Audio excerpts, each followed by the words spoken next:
গায়ে হাত দিয়ে যখন মারতে পারবো না তাই পেটে লাথি মারবো। ভাত বন্ধ করবো, রুটি রুজি বন্ধ করবো। দাদা বাংলায় গোয়াজ ইউ লাইক প্রতিযোগিতা চলে না। পশ্চিম বাংলার মানুষ দুটো ফুটবল টিমকে নিয়ে পাগল, একটা ইস্ট বেঙ্গল, একটা মোহনবাগান। জয় মা দুর্গা জয় মা কালী সেই তো আমাদের পথেই এলি, কিন্তু এত লেটে কেন? নমস্কার, আমি দেবাংশু, আর আজকের ভিডিও আপনারা ইতিমধ্যেই জানেন। এখন আমার চিন্তা, আমার প্রশ্ন, কি ভাষায় ভিডিওটা করব? বাংলায় করব? বাড়িতে যদি সেন্ট্রাল এজেন্সি চলে আসে অন্য কোনো ভাষায় বলবো? আর না আপনি বুঝবেন না আমি বুঝবো, কিন্তু কিছু করার নেই। গদ্দারদের কথা আর বর্গীদের কথা শুনে তো মাতৃভাষার সাথে কম্প্রোমাইজ করা যায় না। আসুন শুরু করি আজকের ভিডিও। বিজেপি আইটি সেলের মাথা অমিত মালব্য, যাকে বাঙালিরা এখন কুলাঙ্গার বলেও ডাকছেন, সেই অমিত মালব্য যিনি কয়েকদিন আগেই বলেছেন বাংলা ভাষাকে বাংলাদেশি ভাষা।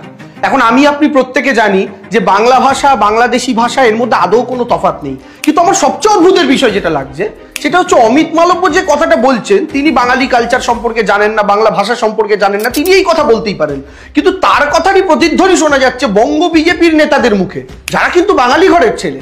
যদিও এখন ব্র্যাকেটে একটা জিজ্ঞাসা চিহ্ন লাগবে তারা আদৌ বাঙালি ঘরের কিনা, কিন্তু তারপরও তাদের যে নির্লজ্জ সমর্থন, এটা কেন বলুন তো? তারা কেন তাদের দিল্লি বা গুজরাটের নেতাদের ফোন করে কিংবা পার্সোনাল মেসেজ করে বলতে পারছে না, না আপনি যেটা বলছেন ভুল বলছেন, আপনি আমাদের বাঙালি কালচারকে অপমান করছেন, এবং আলটিমেটলি আপনারা যে কথাগুলো বলছেন তাতে বাঙালি বিজেপির নেতা হিসাবে বাঙালিদের দৌড়ে দৌড়ে গিয়ে ভোট ভিক্ষাটা আমরা চাইতে পারবো না। আমরা